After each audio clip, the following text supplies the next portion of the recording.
Comrades, మనమైతే 12 డిమాండ్లతోటి ఇవాళ ధర్నా చేస్తున్నాం.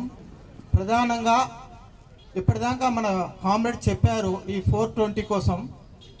ఇక్కడ హైదరాబాదులో ఉన్నటువంటి కామ్రేడ్స్ విషయంలో ఆర్టీసీ సమస్య ఒకటి వచ్చింది.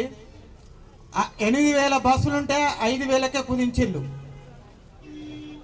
కుదించడంతో పాటు ఈ మహిళలు ఉన్న కాడ బస్సులు ఆపకుండా వెళ్ళిపోతున్నారు. అదొక సమస్య. ఆర్టీసీ కార్మికులకు 48 సమస్యలు వాళ్ళని పీడిస్తున్నాయి.